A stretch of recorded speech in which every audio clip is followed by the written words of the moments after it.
رتفت حول البيت سبعا ملبي رتفت حول البيت سبعا ملبي راجيا من رب البيت يغفر لي ذنبي راجيا من رب البيت يغفر لي ذنبي محبوبي بالوصال أنعم علي محبوبي بالوصال أنعم علي وجد منا. Segala puji bagi Allah Subhanahu wa taala dan salawat serta salam kepada baginda Nabi Muhammad sallallahu alaihi wasallam serta keluarga dan para sahabatnya. فلنعلم يا عباد الله أن الله عز وجل خلقنا على ظهر هذه الأرض لنقيم أمر الخلافة عنه سبحانه تبارك وتعالى.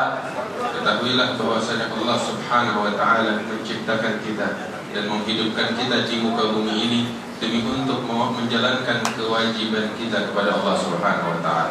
الخلافة التي سمعتم الإشارة إلى بعض معانيها ترجع إلى وحي خطاب الله سبحانه عز وجل وحسن تنفيذه وتطبيقه في الأرض. Kemudian beliau juga menjelaskan bahwasanya khilafah dari Allah Subhanahu wa taala sebenarnya adalah dengan mendengarkan dan memahami apa yang Allah wahyukan kepada nabinya dan menjalankannya dengan sebaik-baiknya. عبر العلم عن هذا المعنى فقال في شأن تطلباتنا في هذه الحياة أننا نتطلب معرفة الله عز وجل في عظمته وكبريائه وعلمه وقدرته ونقيم شؤون عبادته وطاعته. Para ahli ilmu menyatakan tentang tujuan utama daripada kehidupan kita di muka bumi ini tiada lain adalah untuk mengenal kepada Allah Subhanahu wa taala, mengenal keagungan Allah Subhanahu wa taala yang diungkapkan oleh para ulama dengan ungkapan ma'rifah billah, mengenal Allah Subhanahu wa taala. لأجل ذلك رحمة من الله عز وجل لنا أرسل لنا الرسل وأنزل لنا الأنبياء. Dengan tujuan inilah Allah Subhanahu wa taala mengutus para rasul-rasul dan para nabi-nabinya. فجعل لنا الرسل ليصلحوا شؤون معاشنا وليعلمونا كيف نحسن الرجوع في معادنا. Sehingga mereka para utusan-utusan Allah Subhanahu wa taala diutus oleh Allah untuk mengajarkan kepada kami, kepada kita sekalian, bagaimana kita mengembalikan segala perkara kita kepada Allah Subhanahu wa taala di dalam urusan dunia kita dan urusan akhirat kita. Wa anzala ar-Rabb 'azza wa jalla ila ar-rusuli wahya wa ja'alahum ma'sumina fi aqwalihim wa af'alihim wa jami'a ahwalihim. Dan Allah Subhanahu wa taala menurunkan wahyu kepada para nabi dan utusannya, dan Allah Subhanahu wa taala juga menjadikan mereka sebagai manusia-manusia yang maksum, yang tersuci dari segala dosa dan kemaksiatan. Wa kullama marrat bin nas fatratun fi jumud 'an al-ma'rifati wa 'an al-ibadah arsala Allah 'azza wa jalla ilaihim rasulan liyudhakkirahum bidzalik. Setiap kali di masa-masa, di saat-saat ketika manusia jauh dari agama Allah Subhanahu wa taala, jauh dari tujuan kehidupan mereka ini, yaitu mengenal kepada Allah Subhanahu wa taala, maka Allah Subhanahu wa taala mengutus salah seorang dari utusannya kepada mereka demi untuk menghidupkan kembali tujuan daripada kehidupan ini. Hatta khatama al-anbiya sayyidina Muhammad sallallahu alaihi wasallam imamul anbiya wa sayyiduhum sallallahu alaihi wasallam. Akhirnya Allah Subhanahu wa taala menutup mereka para nabi dan utusan-utusan dengan kehadiran baginda besar Nabi Muhammad sallallahu alaihi wasallam yang merupakan pemimpin daripada para anbiya Allah dan utusan-utusan Allah Subhanahu wa taala. Wa ja'ala dinahu wa manhajahu wa syar'ahu huwa asy-syar'ul maqbul al-muttaba'u ila yaumil qiyamah. Sehingga Allah menjadikan agama dan syariat yang dibawa oleh Nabi Muhammad sallallahu alaihi wasallam adalah agama, syariat dan aturan yang dapat diterima sepanjang masa hingga hari kiamat. وفتح لأمته صلى الله عليه وسلم أبواب أخذ الإرث عنه صلى الله عليه وسلم بأخذ العلم بحقه. Sehingga Allah pun membukakan bagi seluruh umat Nabi Muhammad sallallahu alaihi wasallam pintu bagi mereka untuk mengambil warisan-warisan yang diwariskan oleh Nabi besar Muhammad sallallahu alaihi wasallam melalui jalan menimba ilmu dari jalannya yang benar. وتحدثت بذلك لسان المصطفى فقال العلماء ورثة الأنبياء. Dalam hal ini Nabi Muhammad sallallahu alaihi wasallam, Nabi yang lisannya suci, menyatakan bahwa tentang hal yang semacam ini, bahwasanya mereka para ulama adalah pewaris-pewaris para nabi. Wa innal anbiya'a lam yuwarrithu dinaran wala dirhama wa innama warrathul ilma faman akhadahu faqad akhadha bihazzin wafir. Karena sesungguhnya mereka para nabi dan utusan Allah, mereka tidak pernah mewariskan harta ataupun uang, akan tetapi yang mereka wariskan dan mereka tinggalkan adalah ilmu. Barang siapa yang mengambil bagian ilmu tersebut, bagian yang besar, maka sungguh dia telah meraih warisan yang terbesar dari para nabi. Wa qala sallallahu alaihi wasallam naddara Allah wajha imri'in sami'a maqalatan fawa'aha fa'addaha kama sami'aha. Di dalam hadis yang lain Nabi besar Muhammad sallallahu alaihi wasallam mendoakan agar Allah subhanahu wa ta'ala menjadikan wajah bercahaya, wajah orang-orang yang mendengar dariku suatu hadis, suatu ucapan, kemudian dia simak, dia dengar, dan dia sampaikan kepada orang-orang generasi setelahnya. Sya'at syu'un al-iradah al-rabbaniyah في اصطفاء أقوام كان لهم السبق العظيم في أخذ إرث النبي محمد صلى الله عليه وسلم وحمل هم دعوته صلى الله عليه وسلم. Ketentuan Allah subhanahu wa ta'ala telah memilih orang-orang yang spesial, orang-orang tertentu yang mana mereka memiliki bagian yang besar dari warisan ilmu yang mereka dapati dari Nabi besar Muhammad sallallahu alaihi wasallam. فأقوام كان لهم حق الأسبقية في اتباع النبي في مكة سموا بعد ذلك بالمهاجرين. Di kalangan para sahabat Rasulullah sallallahu alaihi wasallam ada beberapa orang yang dipilih oleh Allah Subhanahu wa taala sehingga mereka menjadi orang-orang yang pertama yang menganut agama Islam di kota Mekah, dan mereka dinamakan sebagai kaum muhajirin. Li'annahum hajaru nusratan lillahi azza wa jalla wa li rasulih sallallahu alaihi wasallam. Mengapa mereka dinamakan sebagai muhajirin? Sebab mereka adalah orang-orang kelompok manusia yang berhijrah dari Mekah ke Madinah demi untuk membela dan berjuang membela agama Nabi Muhammad sallallahu alaihi wasallam. Min ajli hadzal mabda' taraku diyarahum wa awtanahum wa amwalahum. Dengan tujuan inilah mereka meninggalkan harta mereka, rumah mereka dan keluarga mereka. Wa aqwamun nasaru an-nabiy sallallahu alaihi wasallam wal muhajirin min ashabihi kanu yusammuna bil ansar. Dan beberapa kelompok sahabat yang lain yang dipilih oleh Allah Subhanahu wa taala untuk membela dan mengayomi mereka para kaum muhajirin, yang mana kelompok kedua ini yang dinamakan dengan kaum Ansar. كان اصطفاء الله عز وجل في هذا الأمر لحيين من الأنصار الأوس والخزرج. Dan Allah Subhanahu wa taala menjadikan kelompok dari kaum Ansar tersebut dari dua kabilah, dari dua suku, yaitu suku Khazraj dan suku Aus. حلاهم الله عز وجل بثلاثة أوصاف كانت هي مرتقاهم ومعتلاهم ومقتدى من يأتي من خلفهم. Sehingga Allah Subhanahu wa taala telah menghiasi kelompok ini dengan tiga sifat. Tiga sifat yang sangat mulia, yang sangat indah, yang merupakan panutan teladan bagi orang-orang yang datang setelah mereka. Al-mahabbatu wa taharatun nafsi wal ithar. Al-mahabbah, yang pertama adalah cinta, dan yang kedua adalah kesucian jiwa, dan yang ketiga al-ithar, yaitu mendahulukan kepentingan orang lain daripada kepentingan dirinya sendiri. Fahum yuhibbuna wa la yajiduna wa yu'thiruna. Mereka adalah orang-orang yang mencintai dan mereka tidak pernah merasa berat tentang apa yang mereka lakukan, pengorbanan mereka lakukan dengan senang hati.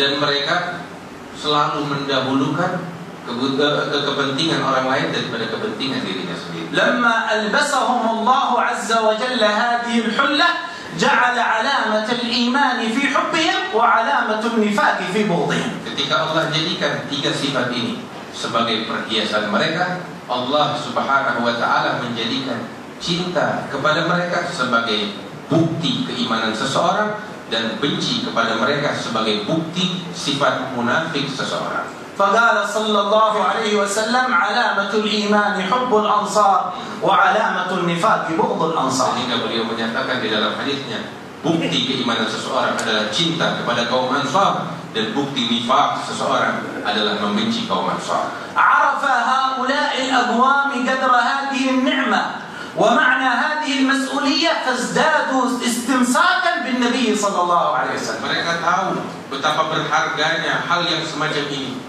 Tujuan pembelaan mereka kepada Nabi besar Muhammad sallallahu alaihi wasallam, mereka tahu betapa berharganya sehingga mereka semakin bersemangat membela dan berpegang teguh kepada ajaran Nabi Muhammad sallallahu alaihi wasallam. قال لهم في يوم السقيفة في الحديث المشهور أما ترضون أن يرجع الناس بالشاء والبعير وتعودون أنتم برسول الله تحوزونه إلى بيوتكم.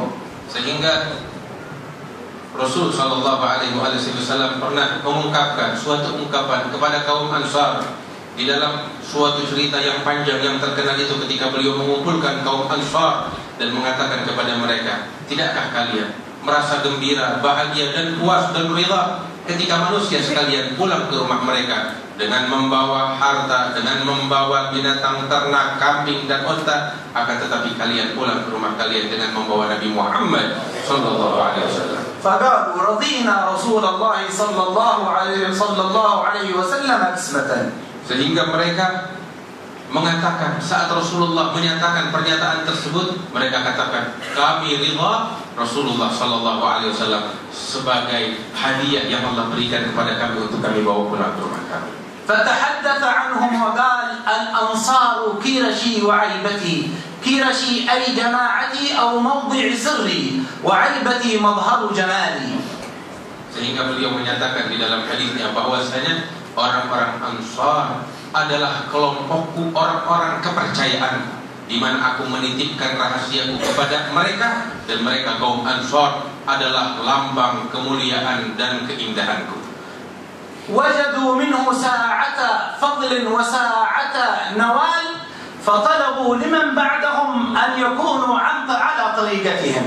Sehingga mereka kaum Ansar ketika menyaksikan bagaimana besar perhatian Rasulullah kepada kaum Ansar, mereka memanfaatkan kesempatan tersebut. Mereka meminta kepada Nabi Muhammad SAW perhatian tersebut dari Nabi Muhammad kepada keturunan mereka setelah mereka. لما رجع صلى الله عليه وسلم من غزوة المريسيع قال للأنصار إما أن تقسموا لإخوانكم المهاجرين في دياركم ولكم في الغنيمة معهم، وإما أن تتركوا الغنيمة لهم ولا يقسمون لكم في الديار. Ketika Nabi Muhammad SAW kembali dari suatu peperangan bersama kaum Muhajirin wal Ansar, yaitu peperangan Muraisiyah, dan beliau meraih kemenangan yang gemilang, beliau katakan kepada kaum Ansar, silakan kalian memilih. Kaum Muhajirin tinggal bersama kalian di rumah kalian dan kalian mendapatkan bagian dari harta rampasan perang, atau biarkan kaum Muhajirin mendapatkan harta rampasan perang dengan sempurna dan mereka tidak akan mengganggu rumah kalian, tidak akan mengambil bagian dari rumah kalian. قالوا بل نقسم لهم في الديار ونؤثرهم بالغنيمة. Saat itu orang-orang Ansar menyatakan kepada Nabi Muhammad, ya Rasulullah, biarkan mereka mengambil bagian dari rumah kami dan biarkan mereka meraih segala harta rampasan perang untuk mereka semua. فلما رأوا سرور النبي صلى الله عليه وسلم قالوا له يا رسول الله إنا قد اتبعناك فادعوا الله أن يجعل أتباعنا منا، فقال اللهم اجعل أتباعهم منهم. Sehingga ketika Nabi bahagia dan gembira, senang ketika melihat pernyataan Ansar yang semacam ini, mereka mengambil kesempatan tersebut. dan mengatakan kepada Rasulullah, "Ya Rasulullah, kami telah mengikuti engkau dan berjuang di jalanmu. Jadikan orang-orang yang pengikut kami yang mengikuti jalanmu ini sebagai golongan dari kami." كان من أعلام أولئك الأنصار صحابي يقال له عباد بن بشر الأنصاري الأوزي. Dan di antara kaum Ansar yang mulia tersebut terdapat salah seorang dari mereka yang mulia yang dikenal dengan panggilan Abbad bin Bishr al-Ansari al-Uwais. كان من حرس النبي الخاص. Beliau adalah salah seorang yang menjaga Nabi Muhammad SAW, pengawal pribadi Rasulullah SAW. خرج عليه رسول الله يوما من الأيام فوجده في المسجد يقرأ القرآن فقال اللهم ارحم عبادا. Suatu kali ketika Nabi Muhammad sedang berjalan, tiba-tiba beliau mendapati Abbad bin Bishr sedang berdiri di dalam masjid sendirian membaca Al-Quran. Ketika Nabi menyaksikan pemandangan yang semacam ini, beliau mendoakan Abbad bin Bishr, "Ya Allah, berikan rahmat dan kasih sayangmu kepada Abbad." أرسل عباد سيدنا أبو بكر الصديق بعد وفاة النبي صلى الله عليه وسلم إلى بلدة حضرموت. Setelah wafat Rasulullah SAW, Khalifah Sayyidina Abu Bakar Siddiq memutus Abbad bin Bishr ke negeri Hadramaut.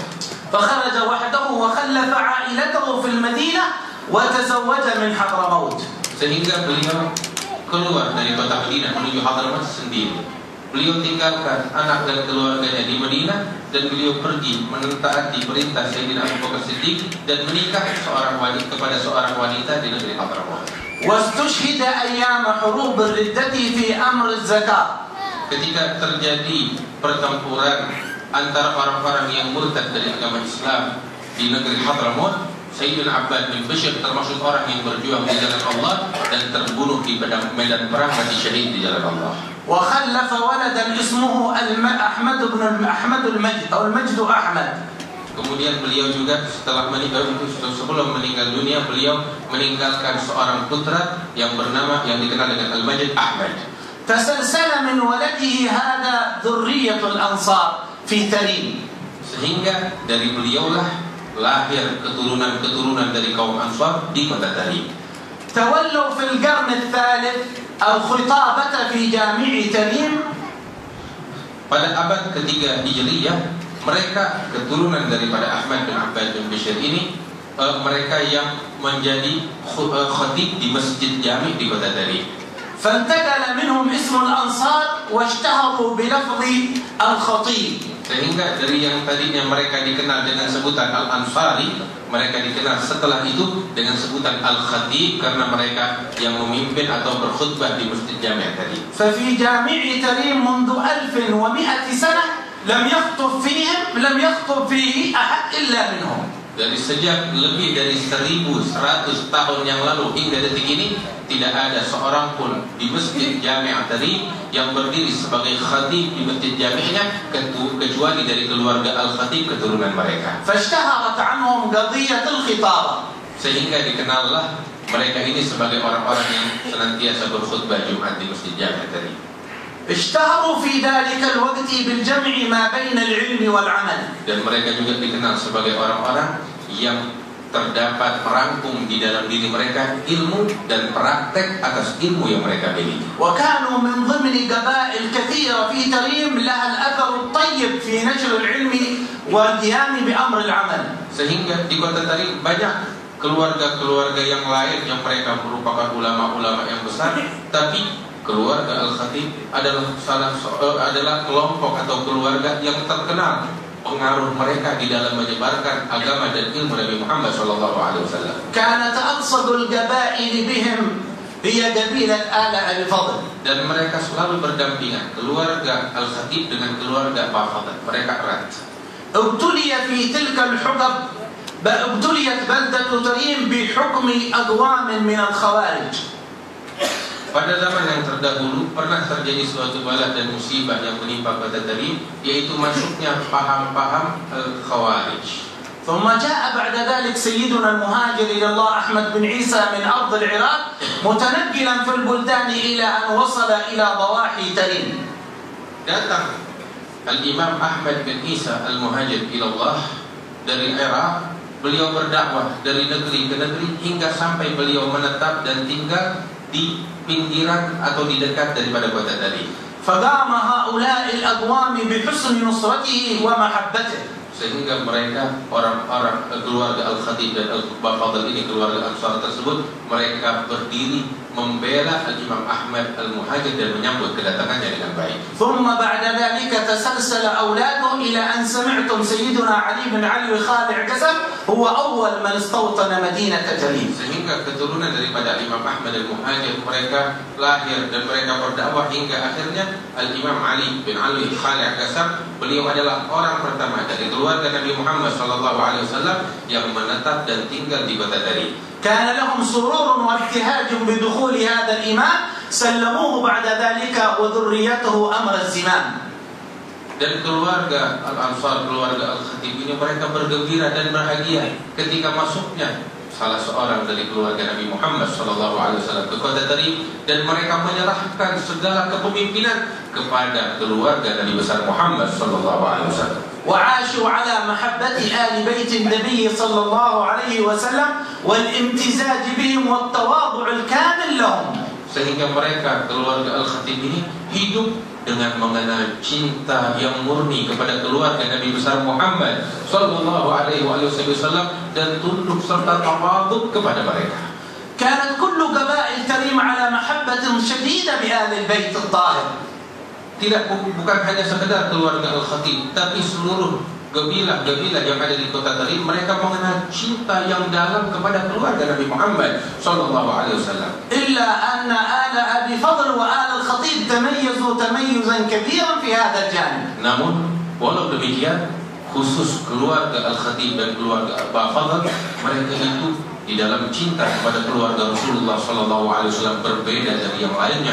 Kecintaan mereka begitu dalam kepada keluarga Nabi Muhammad SAW. ورأوا أن آل البيت هم نافذة المصطفى صلى الله عليه وسلم. Dan mereka menyaksikan bahwasanya keluarga Nabi Muhammad SAW mereka adalah jendela-jendela yang mewakili Nabi besar Muhammad SAW. وأنهم باب لمدينة العلم الذي هو باب إلى النبي محمد صلى الله Dan عليه وسلم. mereka keluarga Rasulullah adalah pintu-pintu yang akan menyampaikan manusia kepada Nabi besar Muhammad SAW. فنفذوا في نفعهم وفي علمهم وأدبهم عبرهم.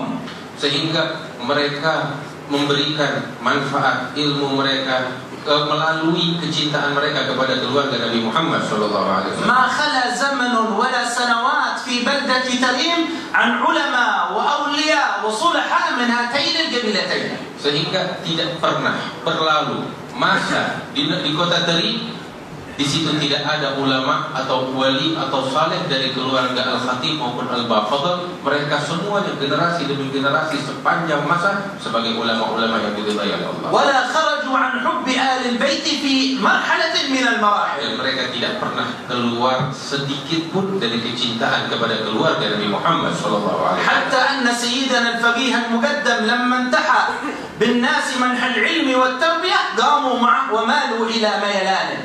Sehingga ketika Sayyidina Ustaz Al-A'zam Al-Faqih Al-Muqaddam Muhammad bin Ali Ba'alwi berdiri di hadapan manusia dengan mazhar ilmu, keluarga Al-Khatib dan Al-Bafadl mereka ikut di belakang Sayyidina Ustaz Al-A'zam demi untuk menyebarkan ilmunya Nabi Muhammad SAW. واستمر بهم هذا الأمر إلى أن رأيتم علما من أعلامهم وسمعتم هو عمي عمر بن عبد الله الخطيب.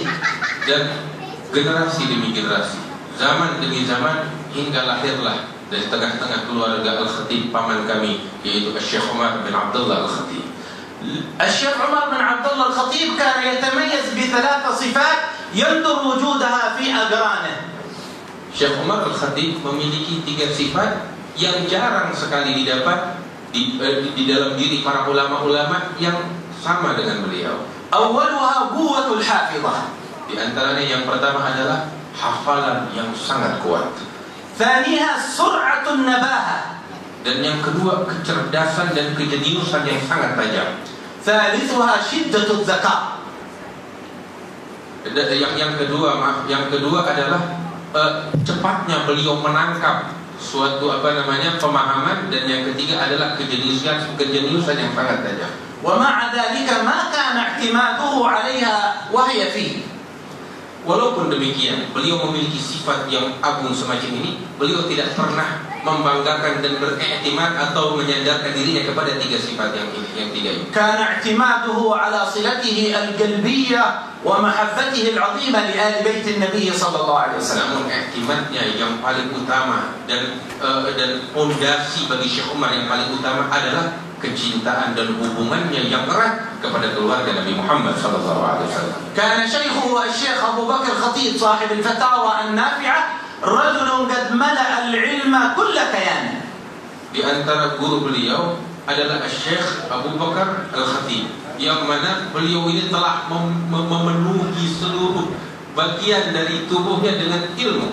Hatta qalu anna judran baitih tanba'u fikhan. Bahkan bukan hanya tubuh dan dirinya, hingga tembok-tembok yang ada di rumahnya itu mengeluarkan ilmu, ibaratnya semacam itu. Wa ma'a dhalika lamma sa'aluhu aw lamma dhakaru lahu ma tafaddala Allah bihi 'azza wa jalla 'alayhi min al-'ilm, sehingga ketika pernah sekali beliau ditanya tentang anugerah yang Allah berikan kepada Syekh Abu Bakar ini, tentang ilmu yang luas yang Allah berikan kepadanya, qala lahum baitu syi'rin sahhafahu muta'ammidan tawadu'a wa ma kuntu illa ka lahmi maitatin da'a ila akliha at-tirar.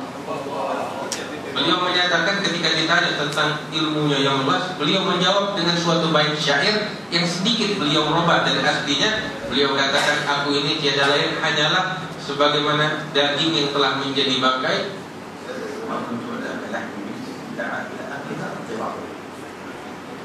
Beliau mengatakan, aku ini hanyalah segumpal daging yang telah menjadi bangkai. Orang memakanku karena udah gak ada lagi yang lainnya. Qalu afala tarju 'ilmak wa ma a'taka Allah yawm al-qiyamah. Sehingga orang-orang mengatakan, tidakkah kau berharap tentang ilmu yang Allah berikan kepadamu yang luas ini? Qala in kana thamma raja' fi yawm al-qiyamah faqad ghassaltu thalathatan min ahli al-bait 'inda mautihim bihim ar-raja' yawm al-qiyamah. Kalau memang aku bisa mengharap rahmat Allah di hari kiamat, aku hanya berharap dari satu hal, yaitu aku dahulu pernah memandikan jasad dan jenazah 3 orang besar dari keluarga Nabi Muhammad SAW. Awwaluhum Al-Habib Ahmad Al-Kaf. Pertama adalah Al-Habib Ahmad Al-Kaf. Thaniyahum Al-Habib Abdul Rahman Al-Mashhur. Dan yang kedua adalah Al-Habib Abdul Rahman bin Muhammad Al-Mashhur. Thalithuhum Syekh Al-Habib Ammi Umar huwa Al-Syekh Al-Habib Abdullah bin Aidrus Al-Aidrus. Dan yang ketiga adalah guru daripada Syekh Umar bin Abdullah Al-Khatib juga, yaitu Al-Habib Abdullah bin Aidrus Al-Aidrus. لزم عمي عمر الحبيب عبد الله بن عيدروس ملازمة شديدة. Sehingga semasa hidup Al-Habib Abdullah bin Aidrus, Syekh Umar selalu melazimi dan mendampingi daripada Al-Habib Abdullah bin Aidrus Al-Aidrus. وتتلمذ عليه تلمذة أكيدة. Dan beliau menimba ilmu, belajar sebagaimana seorang murid semestinya di hadapan gurunya. لا يحب أن يصلي إلا خلفه. Tidak mau sholat melainkan di belakang Al-Habib Abdullah bin Aidrus. وكلما قدر أن يحضره من مجالسه يحضره. Setiap kali beliau memiliki kemampuan untuk menghadiri majlis Al-Habib Abdullah bin Idrus, pasti beliau menghadiri. فحلت عليه عناية أولئك الأقوام. Sehingga beliau mendapatkan perhatian yang sangat besar dari mereka para aulia Allah. فرأيتم آثار تلك العناية عليه. Sehingga kita sekalian menyaksikan bukti daripada perhatian para aulia di dalam diri Syekh Umar. سمعتم كيف مد الله عز وجل بصيرته. Bagaimana Allah Subhanahu wa taala membukakan hati dan basirahnya. وكيف وسع الله نفعه. Bagaimana Allah memperluas manfaatnya bagi umat manusia. وكيف أبقى الله ذكره. Dan bagaimana Allah Subhanahu wa taala mengabadikan sebutan namanya. فأمامكم هذا الباب لتدخلوا منه. Depan kalian adalah pintu yang bisa kalian masuki. وتلك المائدة لتأكلوا منها. Dan ini adalah jamuan yang bisa kita makan. فما ذكر أولئك إلا لكي نأتسي ونبتدي. Kita tidak menyebut mereka melainkan untuk satu tujuan, yaitu agar kita meneladani dan mengikuti mereka. نسأل الله عز وجل أن يجعلنا ممن أحسن الائتساء والابتداء. Mudah-mudahan Allah jadikan kita bisa mengikuti mereka dengan sebaik-baiknya. وممن انتفع بأرباب الهدى. Dan menjadikan kita sebagai orang-orang yang bisa mengambil manfaat dari orang-orang pembawa hidayah. وممن على هذا الدرب مضى ومشى. Dan kita bisa mengikuti orang-orang yang dahulu berjalan di atas ini jalan. ونسأل الله عز وجل أن يغفر لنا إساءتنا بين يدي مشايخنا وعلمائنا. Dan kami memohon pengampunan kepada Allah yang mana saya berdiri di hadapan para ulama kita, وبين يدي ساداتنا وحبائبنا، di hadapan para sahadat kami, para habaib kami. إلا أن الغرض والمقصود هو الرمي بالسهم عسى أن نصيب في من أصاب. Tujuan saya berdiri tiada lain hanyalah untuk ibaratnya melempar kain dulu untuk mendapatkan keberkahan yang besar. الله عز وجل أن يديم علينا العافية والرحمة بمحض فضله وكرمه وجوده. Mudah-mudahan Allah memberikan kepada kami afiat dan rahmat.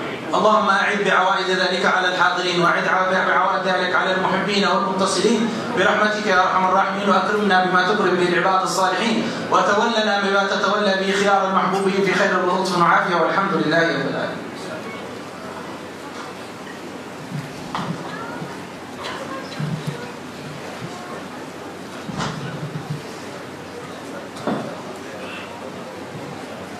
Alhamdulillah, majlis ini pun mengucapkan ribuan terima kasih kepada Syekh Umar bin Husain Al-Khatib dan juga Habib Ahmad bin Zidan atas terjemahannya. Dan untuk menutupi majlis, kami ingin menjemput Al-Fadhil Habib Umar bin Hamid Al-Zailani untuk membacakan doa penutup.